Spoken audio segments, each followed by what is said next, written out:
attending an incredible event with Prime Minister Modi, and then on the heels of that meeting, I had the pleasure of meeting with Dr. B.K. Modi and interviewed him for my series Beyond the Dream, which is a positive, forward-thinking kind of series that embraces diversity and people, just ordinary people who do extraordinary things.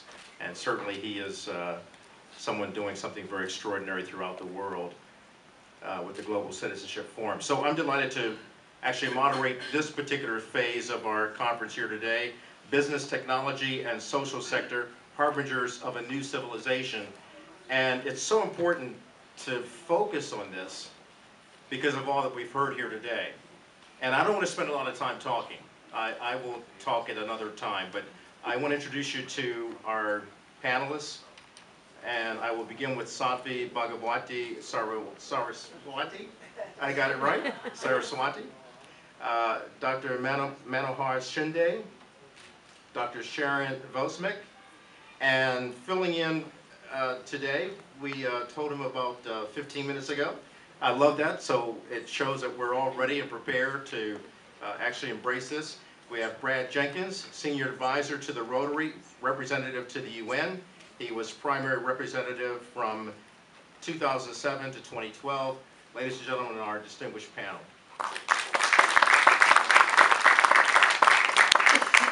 And so without further ado, we'll open it up with Sadhvi discussing her role as president of the Divine Shanti Foundation and how it relates to business, technology, and the social sector, Harbingers of a New Civilization. I love that title.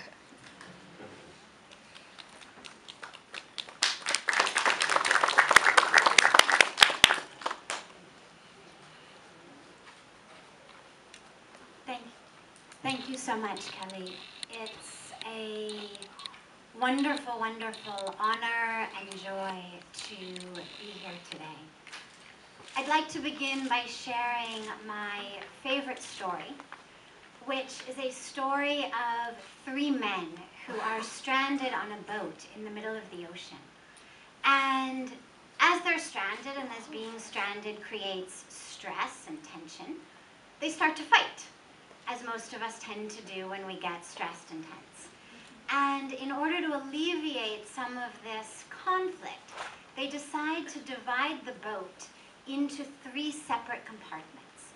Now, of course, they haven't been stranded out in the middle of the ocean with duct tape, so they draw these imaginary and invisible lines in the boat, so that each of the men has his own 1/3 of the boat, much like young children in their bedrooms or even on their beds. This is my half, this is your half. So the days go by, and one day 2 of the men look over and they notice that a leak has sprung in the 3rd man's part of the boat. And they panic, water is coming into the boat, and they say, "Stop up the leak. The boat's going to sink. We're all going to drown." And the 3rd man says, "Oh, don't worry. It's only leaking in my part of the boat." And I love that story because we all intuitively understand that imaginary and invisible lines, or no imaginary and invisible lines, a leak in any part of the boat is going to bring the entire thing down. And that's really the situation that we find ourselves in today.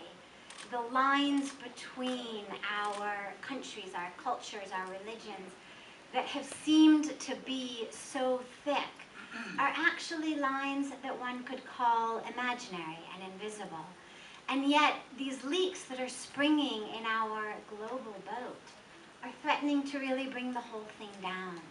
And the whole push toward sustainability, toward one world, is really a push toward saying, okay, look, we may have drawn invisible and imaginary lines, but nonetheless, this entire boat is all of our responsibilities. And that's why it's so wonderful today that the Alliance of Civilizations, the Global Citizens Forum, the United Peace Federation have come together and have organized this wonderful conference. Our theme, as Kelly Wright mentioned, for this particular part is technology, business, and the social sector.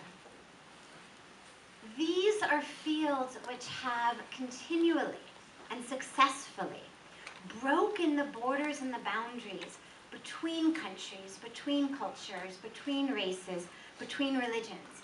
So if anything is really going to usher in a new civilization, it's definitely going to be these fields. And yet, while these fields have the power to unite us, they have the power to bring about a greater and greater, brighter and brighter, greener and greener future of cooperation. So they also have the power to further isolate us. Technology has brought the world to our fingertips, but it has hypnotized us into forgetting that there is a world beyond our fingertips. We share, we like each other's photos and videos of giggling, dancing, happy babies. And we forget that about 20,000 children die every day of preventable illness, that about 1,000 women die in pregnancy and childbirth every day. We take pictures of our meals and we post them on Facebook, Twitter, and Instagram, allowing ourselves to forget the billion people who will go to sleep hungry tonight, the child who is dying of starvation every 10 seconds, more than 3 billion children a year. It is a biennial holocaust. We tag each other, we poke each other, we follow each other, but we've been lulled and lured into complacency and into forgetting to ask ourselves, are we actually helping each other? Are we actually doing anything for each other? Following each other and being followed by each other is fine in the internet. But if we're actually going to take these steps toward a sustainable future, it only can happen when we walk hand in hand and side by side. So our technology today needs to be technology that wakes us up, that pushes us forward, that reminds us, urges us, coaxes us to act, and then gives us tools to act in productive and positive ways. Our technology today needs to not waste our time and our energy, but channel our time and our energy in efficient and effective and beneficial ways. Our technology today needs to remind us every minute, every moment, every breath, and every day, not only of how many steps we've taken, but how those steps are benefiting our brothers and sisters across the planet, how those steps are bringing us closer to helping the United Nations achieve these goals. And it's not just the United Nations. The United Nations is a symbol, it's a body, it's an institution, but they're not working for themselves. Helping the United Nations means helping the planet. So how are our steps helping the planet achieve these goals? Lastly, business.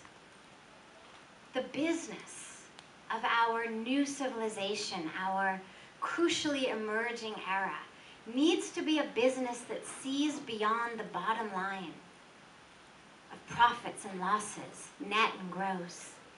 It needs to be business that counts its cost not only as material and labor, but the cost to the earth, the cost to the environment, the cost to the physical and mental health of its employees.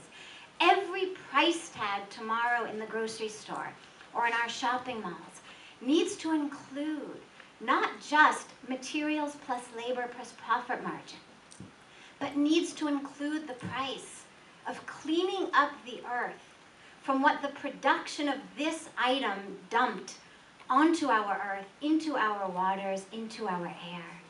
It needs to include the price paid by the employees with injuries, illness, cancer, blindness, or basic